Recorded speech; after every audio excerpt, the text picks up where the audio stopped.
महाराष्ट्राचे लोकनेते गोपीनाथ मुंडे यांचा झंझावाती प्रवास या झंझावाताची अखेरमध्ये आपण पाहणार आहोत। गोपीनाथ मुंडे यांचा जीवन प्रवास म्हणजे एका संघर्षाची कहाणी होती। खेड्यामधल्या एका सर्वसामान्य घरात जन्मलेला हा मुलगा जिल्हा आणि राज्याच्या सीमा पार करत देशपातळीवरती कसा पोहोचला पाहूयात या विशेष कार्यक्रमामध्ये। बीड जिल्ह्यातील एक छोटंसं गाव नाथरा ते देशाची राजधानी नवी दिल्ली, जिल्हा परिषद सदस्य, आमदार, राज्याचा उपमुख्यमंत्री, खासदार आणि अखेर केंद्रीय ग्रामीण विकास मंत्री। एका गरीब शेतकरी कुटुंबात जन्मलेला मुलगा ते अवघ्या महाराष्ट्राचं नेतृत्व करण्याची क्षमता असलेला लोकनेता। हा प्रवास आहे गोपीनाथ पांडुरंगराव मुंडे नावाच्या एका संघर्षमय व्यक्तिमत्वाचा। हा प्रवास नियतीच्या एका फटक्यानं संपलाय। एका उमद्या नेत्याची करुण अखेर झाली आहे।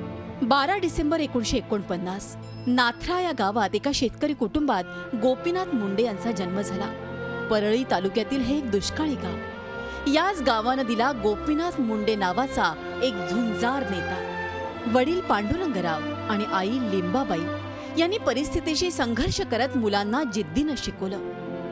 वडिलांचा 1969 मध्ये मृत्यू झाल्यानंतर मोठे भाऊ पंडित अण्णांनी लहानग्या गोपीनाथला आधार दिला, पुढे शिकवलं। हाच होता गोपीनाथ मुंडेंचा संघर्षाचा काळ। याच दिवसांनी त्यांच्यातला लोकनेता घडवला।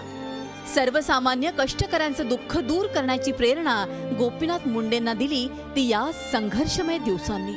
जेमतेम 5000 घरांचं नाथरा गाव। इथल्याच एका झाडाखाली भरणा या जिल्हा परिषदेच्या शाळेत गोपीनाथ मुंडे शिकले। परीक्षा देण्यासाठी 12 किलोमीटर चालत जावं लागायचं असे ते दिवस गोपीनाथ मुंडेंना नेहमी आठवत असत। पुढच्या शिक्षणासाठी मग लहानगाव गोपीनाथ मुंडेंना परळीच्या जिल्हा परिषद शाळेत पाठवण्यात आलं। इथे त्यांचं अनुभव विश्व अधिक विस्तारलं। परळीच्या आर्य समाज मंदिरात ते नेहमी जात। इथेच विविध धर्मांचा त्यांनी अभ्यास केला। पुस्तकं आणि वर्तमानपत्र वाचनाची गोडी गोपीनाथ मुंडेंना लागली ती परळीतच।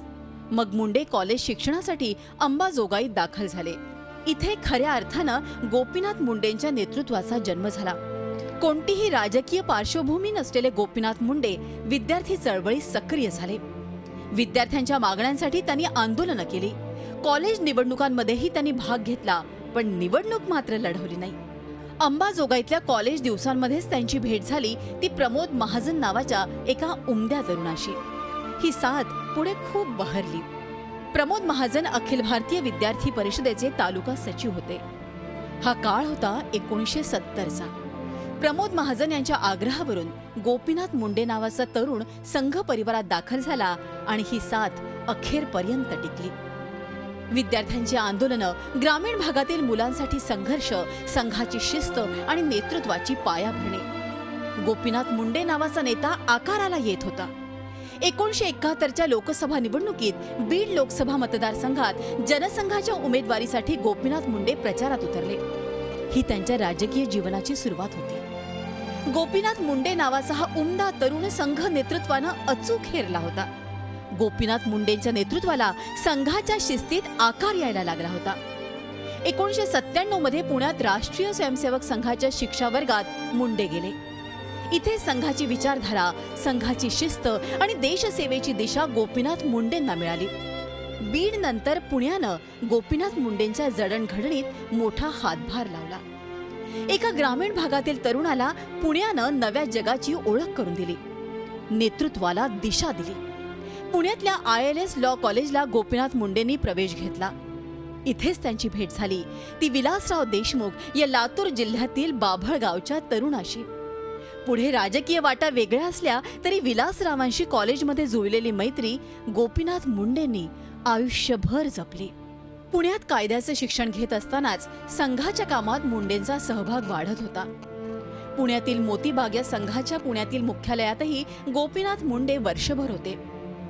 समर्थ शाखेचे मुख्य शिक्षक आणि नंतर चाणक्य शाखेचे कार्यवाह, संभाजीनगर मंडळ कार्यवाह अशी बढती गोपीनाथ मुंडेंना संघात मिळत गेली। याच काळात गोळवलकर गुरुजी, अटल बिहारी वाजपेयी, श्रीपती शास्त्री यांच्या विचारांचा आणि व्यक्तिमत्वाचा मोठा प्रभाव गोपीनाथ मुंडेंवर पडला। पुण्यातील महाविद्यालयातील तरुणांचं नेतृत्वही मुंडेंकडे आलं। याच काळात एका नव्या वादळानं गोपीनाथ मुंडेंना झपाटून टाकलं होतं। 1974ला जयप्रकाश नारायण यांच्या नवनिर्माण आंदोलनानं देश पेटून उठला होता। जयप्रकाश नारायण यांनी भ्रष्टाचाराविरुद्ध संपूर्ण क्रांतीची देशव्यापी मोहीम उभारली होती। इंदिरा गांधींच्या कारभाराविरुद्ध जयप्रकाश नारायण यांनी एल्गार पुकारला होता। गोपीनाथ मुंडे नावाच्या लढवय्या तरुणानं जयप्रकाश नारायण यांची हाक ऐकली नसती तरच नवल होतं। जयप्रकाश नारायण पुण्यात आले तेव्हा त्यांच्या स्वागताला गोपीनाथ मुंडे पुढे होते। जयप्रकाश नारायण यांच्या संपूर्ण क्रांतीच्या आंदोलनात गोपीनाथ मुंडेंनी झोकून दिलं होतं। गोपीनाथ मुंडेंच्या मनात संपूर्ण क्रांती मशाल जेपींनी चेतवली होती। वर्ष 1975 इंदिरा गांधींनी देशात आणीबाणी लागू केली। लोकशाहीची पायमल्ली करणारा कालखंड देशात सुरू झाला होता। गोपीनाथ मुंडे लॉच्या 3ऱ्या वर्षाला होते। इंदिरा गांधींनी जयप्रकाश नारायणांसह सर्व ज्येष्ठ नेत्यांची धरपकड केली होती। गोपीनाथ मुंडे यांनी आणीबाणीला प्रखर विरोध करत आंदोलनात उडी घेतली। त्यांना मार्गदर्शन करत होते संघाचे ज्येष्ठ नेते वसंतराव भागवत। प्रमोद महाजन आणि गोपीनाथ मुंडे यांनी आपल्या झंझावाती भाषणांनी महाराष्ट्र हादरवून सोडायला सुरुवात केली होती। संघ नेत्यांच्या आदेशानुसार गोपीनाथ मुंडे यांनी औरंगाबादमध्ये आणीबाणी विरोधी आंदोलन तीव्र केलं। याच काळात ते भूमिगतही झाले। प्रमोद महाजन तर संपूर्ण मराठवाड्याचं नेतृत्व करत होते। इंदिरा सरकारनं दडपशाही करत प्रमोद महाजन गोपीनाथ मुंडेंसह सर्व ज्येष्ठ नेत्यांना अटक केली। नाशिकचा सेंट्रल जेल हा जणू आणीबाणी विरोधी नेत्यांची पंढरीच बनला होता। नाशिकच्या सेंट्रल जेलमध्ये काढलेले 16 महिने हा होता गोपीनाथ मुंडेंच्या राजकीय जीवनातला टर्निंग पॉइंट। जुलमी राजकीय व्यवस्था उलथून टाकण्यासाठी राजकीय जीवनात सक्रिय होण्याचा गोपीनाथ मुंडेंचा निर्धार याच काळात पक्का झाला होता। तुरुंगात संघाच्या सर्व ज्येष्ठ नेत्यांचं मार्गदर्शन आणि बौद्धिक यामुळे मुंडेंची राजकीय परिपक्वता वाढली होती। राज्यभरातून जवळपास 2000 राजकीय कार्यकर्त्यांशी संपर्क साधण्याची संधी गोपीनाथ मुंडेंना आणीबाणीतल्या कारावासानं दिली। मोहन धारिया, बाबा भिडे, प्रमोद महाजन, बापूसाहेब काळदाते यांच्यासह कितीतरी कार्यकर्त्यांची गोपीनाथ मुंडेंशी घट्ट जवळीक झाली ती याच काळात। आणीबाणीतल्या संघर्षानं गोपीनाथ मुंडेंचं नेतृत्व घडवलं, अधिक परिपक्व केलं। लोकनेता गोपीनाथ मुंडेंच्या प्रवासात आणीबाणीतल्या दिवसाचं स्थान महत्वाचं आहे, कारण याच दिवसांनी घडवला गोपीनाथ मुंडे नावाचा एक आयुष्यभर संघर्ष केलेला नेता। Bureau report, Zee media. Gopinath मुंडेंचं नेतृत्व घडण्यात 70च्या दशकाचा मोठा हातभार लागला। जयप्रकाश नारायण यांनी आणीबाणी आणि मुंडेंचं आयुष्य बदलवून टाकलं। यातूनच मग पुढे राजकारणात मुंडेंनी प्रवेश केला। राजकारणात देखील गोपीनाथ मुंडे ठरले एक झंझावात। 1975 ते 1977 हा होता गोपीनाथ मुंडे यांच्या जडणघडणीचा काळ। आणीबाणी विरुद्ध देश जयप्रकाश नारायण यांच्या नेतृत्वाखाली आक्रमक झाला होता। अखेर जनतेच्या रेट्यासमोर इंदिरा गांधींना नमावं लागलं आणि आणीबाणी मागे घेतली गेली। नाशिकच्या जेलमध्ये अटकेत असलेले गोपीनाथ मुंडे बाहेर पडले तेव्हा एका झंझावाती नेतृत्वाचा जन्म झालेला होता। 1977च्या लोकसभा निवडणुकीत गोपीनाथ मुंडेंनी जनता पार्टीचा प्रचार करत अवघा महाराष्ट्र पिंजून काढला। इंदिरा काँग्रेसचा 1977च्या लोकसभा निवडणुकीत धुव्वा उडाला आणि जनता सरकार सत्तेवर आलं। रस्त्यावर उतरून पक्षासाठी संघर्ष करणारा हा नेता लोकांमधून निवडून यायला हवा अशी अपेक्षा व्यक्त होऊ लागली होती। गोपीनाथ मुंडेंना रेणापूर मतदारसंघातून विधानसभा निवडणूक लढवण्याचे आदेश 1978 मध्ये पक्षानं दिले। अवघ्या 1100 मतांनी मुंडे ही निवडणूक हरले याची सुटपूट कार्यकर्त्यांना लागून राहिली, पण विजयाचा आनंद व्यक्त करण्याची संधी कार्यकर्त्यांना लगेच मिळाली। 1978ला झालेल्या जिल्हा परिषदेच्या निवडणुकीत गोपीनाथ मुंडे विजयी झाले। ही पुढच्या विजयी प्रवासाची जणू नांदीच होती। 2च वर्षांनी म्हणजे 1980 मध्ये झालेल्या विधानसभा निवडणुकीत रेणापूर मतदारसंघातून गोपीनाथ मुंडे निवडून आले आणि पहिल्यांदा आमदार झाले। राज्यात सर्वाधिक मताधिक्य घेत त्यांनी विरोधकांचा पराभव केला होता। याच काळात भारतीय जनता पार्टीचा जन्म झाला आणि युवा मोर्चाचं राज्य अध्यक्षपद गोपीनाथ मुंडेंना देण्यात आलं। गोपीनाथ मुंडेंच्या नेतृत्वाला विस्तारण्यासाठी एक नवं आभाळ मिळालं होतं। पुढे एकापाठोपाठ एक नव्या जबाबदाऱ्या गोपीनाथ मुंडेंच्या वाट्याला येत गेल्या। 1982 मध्ये राज्य भाजपच्या सचिव पदाची जबाबदारी गोपीनाथ मुंडेंना देण्यात आली। पुढे महासचिवपदी बढती मिळाली। 1986 मध्ये गोपीनाथ मुंडे राज्य भाजपचे अध्यक्ष झाले. याच काळात मुंडे महाजन जोडीनं महाराष्ट्र पिंजून काढला. आज राज्यभर विस्तारलेल्या भाजपची पायाभरणी महाजन मुंडेंनी त्यावेळी केलेल्या कामात आहे. वसंतराव भागवत आणि उत्तमराव पाटील यांचं मार्गदर्शन आणि प्रमोद महाजन यांचं सहकार्य यामुळे गोपीनाथ मुंडेंचं नेतृत्व फुलत चाललं होतं. शेतकरी, शेतमजुराचे प्रश्न, दुष्काळी भागातील जनतेच्या हालअपेष्टा यासाठी गोपीनाथ मुंडे अथक संघर्ष करत होते. आंदोलनं, मोर्चे, बैठका आणि कार्यकर्त्यांशी सतत संवाद. मुंबई, नागपूर पासून गावागावापर्यंत गोपीनाथ मुंडेंचा हा संघर्ष सुरू होता. एक लोकनेता आकाराला येत होता. 1988ला राज्य भाजपच्या अध्यक्षपदी गोपीनाथ मुंडेंची फेरनिवड करण्यात आली. राज्य भाजप गोपीनाथ मुंडेंच्या घणाघाती नेतृत्वाखाली आक्रमक होत होता. गोपीनाथ मुंडेंना वेध लागले होते ते राज्यातील सत्ता हाती घेण्याचे. पण राजकीय ध्येयासोबतच गोपीनाथ मुंडेंचं सामाजिक भानही जागृत होतं. मराठवाडा विद्यापीठाचं नामांतर असो की प्रादेशिक विकासाचा असमतोल, गोपीनाथ मुंडे सर्वत्र जनतेसोबत लढण्यासाठी पुढे होते. राज्यातल्या प्रत्येक तालुक्यात कार्यकर्त्यांशी वैयक्तिक संपर्क असलेला लोकनेता अशी सार्थ ओळख गोपीनाथ मुंडेंची झाली होती. जनतेशी घट्ट नाळ जुळलेला नेता कसा असतो याचं दर्शन महाराष्ट्राला होत होतं. राज्यात भाजपची ताकद वाढत होती.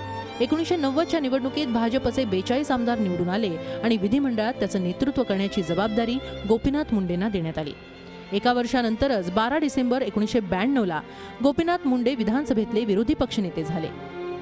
विधिमंडळात आणि विधिमंडळाबाहेर गोपीनाथ मुंडेंचा संघर्ष सुरूच होता.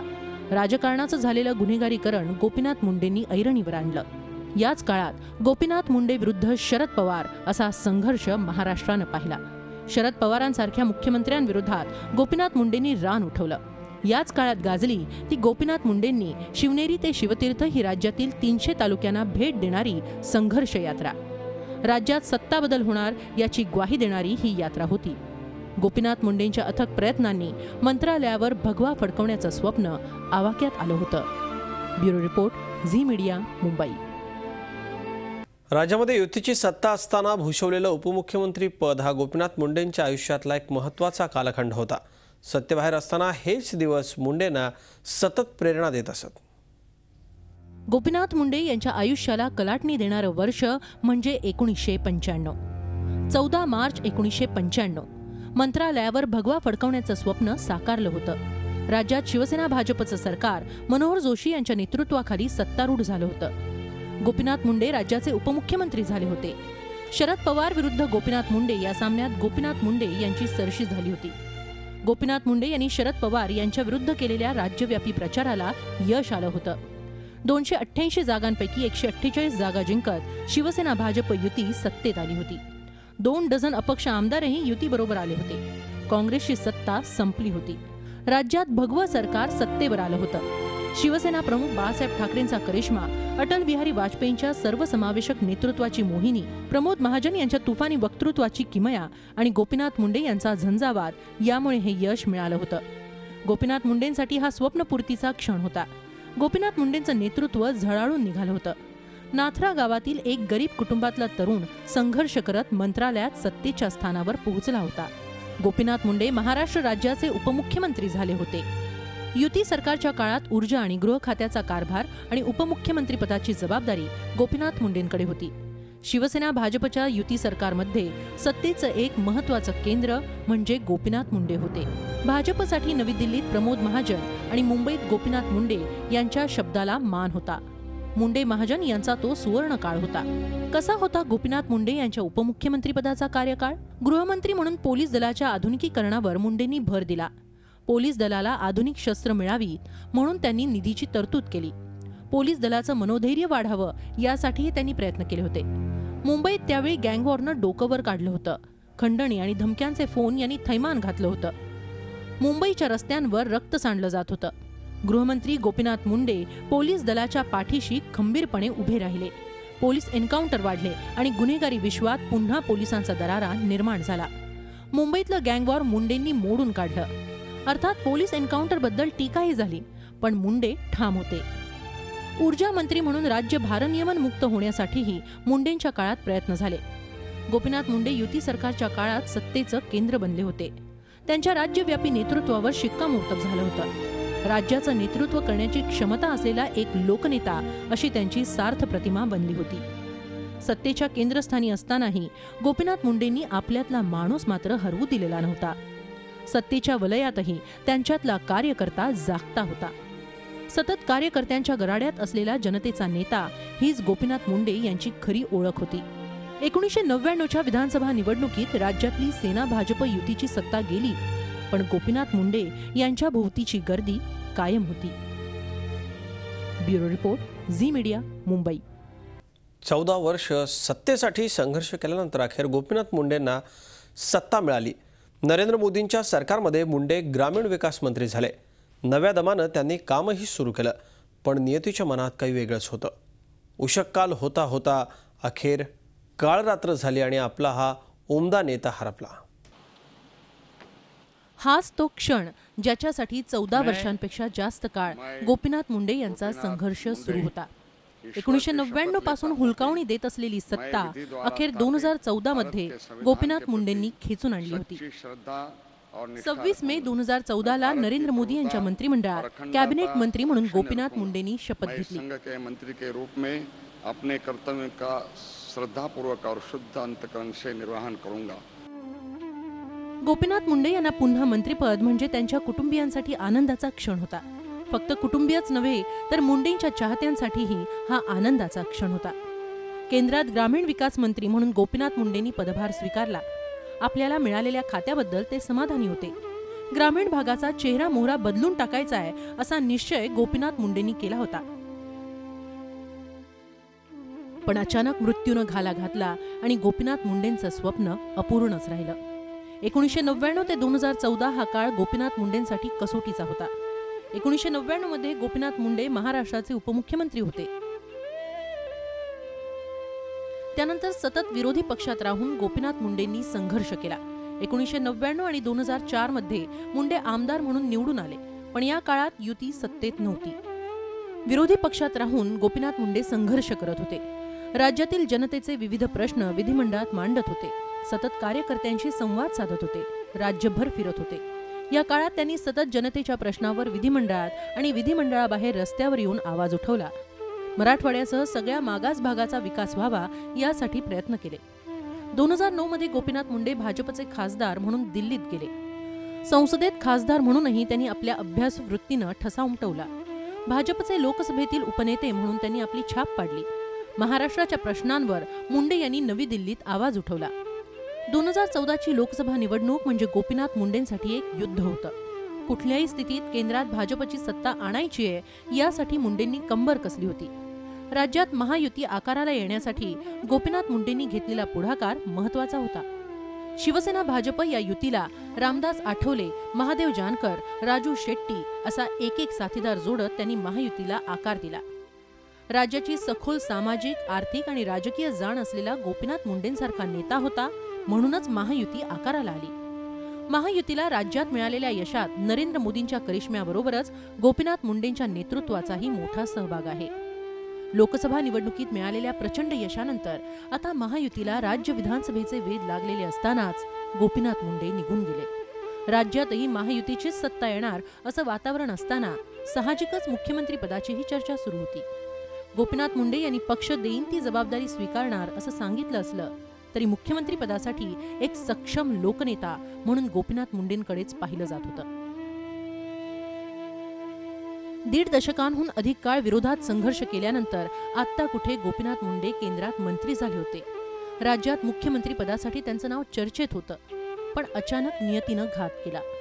आज गोपीनाथ मुंडे यांच्यासारखा विविध समाज घटकांना एकत्र आणणारा नेताच महायुतीत नाही. गोपीनाथ मुंडे यांचं जाणं महायुतीत पोकळी निर्माण करणारं आहे. खूप वर्षांनंतर मिळालेल्या सत्तेचा वापर सर्वसामान्यांच्या जीवनात आनंद फुलवण्यासाठी करावा अशी गोपीनाथ मुंडेंची इच्छा होती. नरेंद्र मोदींच्या नेतृत्वाखाली गोपीनाथ मुंडेंनी पावलंही टाकायला सुरुवात केली होती. पण नियतीच्या मनात काही वेगळंच होतं. उषक काल होता होता काळ रात्र झाली आणि एका उमद्या नेत्याची करुण अखेर झाली. समर्थ लोकनेता, उत्कृष्ट वक्ता, राजकारणापलीकडे जात मैत्र जपणारा माणूस हरपला. आयुष्यभर मन जपणारा हा लोकनेता जाताना मात्र चटका लावून गेला. Bureau report, Zee media, Mumbai. Zee 24 तास रहा एक पाऊल पुढे.